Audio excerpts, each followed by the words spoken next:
श्री साईबाबांचा सहवास लाभलेले नानासाहेब रासने हे पुण्यात राहत होते.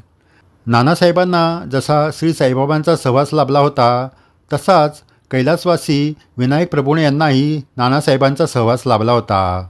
नानासाहेब रासने यांचा अधिकारही तसा मोठाच होता. त्यांच्यावर श्री साईबाबांची कृपा कशी होती आणि त्याचा अनुभव विनायक प्रभुणे यांना कसा आला हे त्यांच्या शब्दात आपणास सांगत आहे. श्री प्रभुणे म्हणाले, आम्हाला 2 मुली झाल्यानंतर आता मुलगा व्हावा असे आम्हा दोघांना वाटत होते. पत्नीला दिवस गेल्यावर आम्ही पुण्यातील एका मोठ्या ज्योतिषाकडे गेलो. तेथे त्यांनी हात व पत्रिका पाहून पत्नीला मुलगीच होणार असे ठामपणे सांगितले.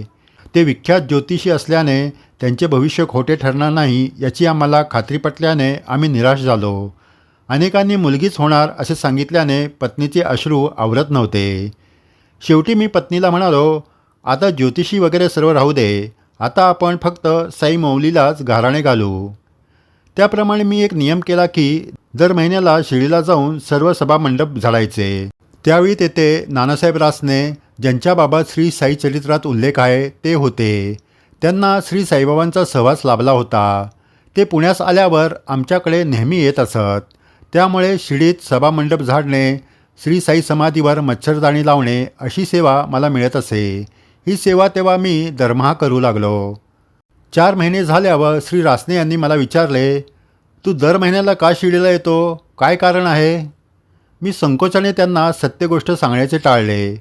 पण पुढच्याच महिन्यात आम्ही साठेवाड्यात रात्री झोपण्यास गेलो असता श्री रासने यांनी तोच प्रश्न मला परत विचारला. तेव्हासुद्धा मी काही न बोलल्याने श्री रासने म्हणाले, तुला जर मला सांगायचे नसेल तर नको सांगू, मी बाबांनाच विचारतो, ते सांगतील मला. एवढे बोलून ते झोपी गेले. आम्ही 2 व्यक्तीच त्या खोलीत होतो. पहाटे मी काकड आरतीसाठी उठलो तेव्हा नानासाहेब रासनेसुद्धा अंथरुणात उठून बसले होते. त्यांनी माझ्याकडे पाहिले आणि हसत म्हणाले, अरे, श्री साईबाबांना मुलगा मागण्यास येतो हे सांगायला काय झाले होते? त्यांचे ते शब्द ऐकून मी अवाकच झालो. मी त्यांना विचारले, तुम्हाला कसे काय समजले? ते म्हणाले, रात्री बाबा तुझ्या उशाजवळ आले होते तेव्हा मी त्यांनाच विचारले की हा मुलगा कशासाठी सारखा शिर्डीस येतोय? तेव्हा बाबा म्हणाले, त्याला मुलगा पाहिजे आहे, पण मी त्याला तो देणार नाही. मी त्यांना म्हणालो, असे करू नका, तो श्रद्धेने तुमच्याकडे येतोय तर त्याला निराश का करता? ते नाही म्हणत होते व मी मुलगा दे असंच म्हणत होतो. शेवटी ते देतो असे म्हणाले. नानांचे ते शब्द ऐकून मी थक्कच झालो. मी पुण्याला आल्यानंतर पत्नीला ही गोष्ट सांगितली तेव्हा तिलाही खूप आनंद झाला. पुढे काही दिवसाने माझ्या ओळखीतल्या सराफाकडे पत्नीचा हार दुरुस्ती करण्याकरिता गेलो होतो. तेव्हा त्यांच्या घरी गुजरात येथील थोर साईभक्त गौतमी बाबा यांचे दर्शनाचा योग आला. तेव्हा त्यांनी मला तुमको क्या चाहिए असेच विचारले. मी त्यांना माझ्या घरी येण्याची विनंती केली. त्यांनी होकार देताच त्यांना रिक्षातून घरी आणले. त्यांची मी व पत्नीने पाद्यपूजा केली. तेव्हा ते म्हणाले, इस घर में कोई कमी है. मी त्यांना मुलगा नसल्याचे सांगितले आहे. त्यावर ते पटकन म्हणाले, जो शिर्डी के बाबा ने संदेश दिया है वही तुमको बताता हूँ. तुमको बेटा होगा और उसका नाम साई प्रसाद रखो. आम्हाला खूप आनंद झाला. त्यानंतर सन्मानपूर्वक त्यांना सराफाकडे नेले. अनुभवाची शिदोरी बांधत मी मुलाच्या जन्माची वाट बघत होतो. अजूनही चिंता होतीच. शेवटी पत्नीचे दिवस पूर्ण झाले आणि रात्री तिला हॉस्पिटलमध्ये ॲडमिट केले. बाळंतपणाची वेळ निश्चित माहिती नव्हती व तिच्याबरोबर तिच्या माहेरची मंडळी असल्याने मी रात्री घरी येऊन झोपलो.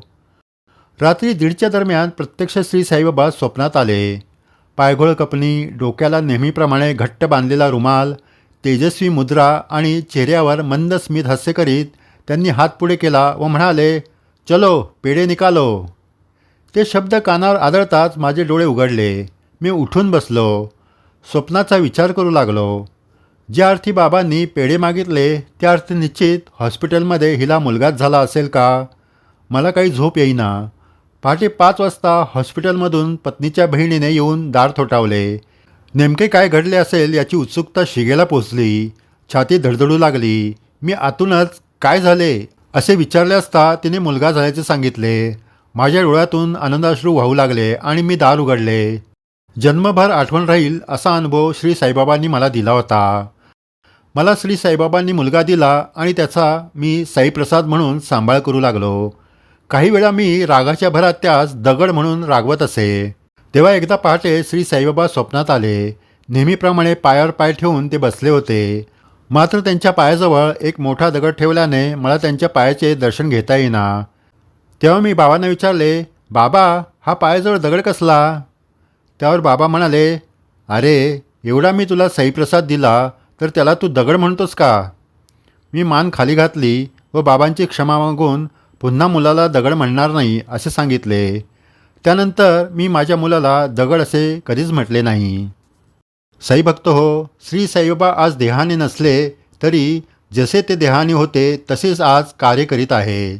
आपल्याकडे पाहिजे ती श्रद्धा आणि सबुरी हे दोन गोष्टी आपल्याकडे असल्यास श्री साईबाबा आजही आपणास अनुभव देतात आणि वेळ पडली तर स्वप्नदृष्टांत आणि प्रत्यक्ष दर्शनही देतात.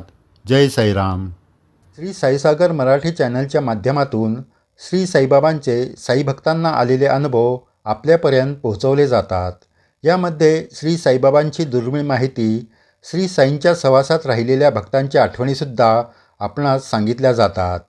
श्री साईबाबा देहधारी असताना शिर्डीत घडलेल्या दुर्मिळ घटनांची माहिती दिली जाते. श्री साईबाबांच्या संदर्भातील सर्व माहिती देणारे हे चॅनल आपण सबस्क्राईब केले नसेल तर जरूर करावे आणि सर्व साईभक्तांना व्हिडिओ शेअर करावेत. जय साईराम.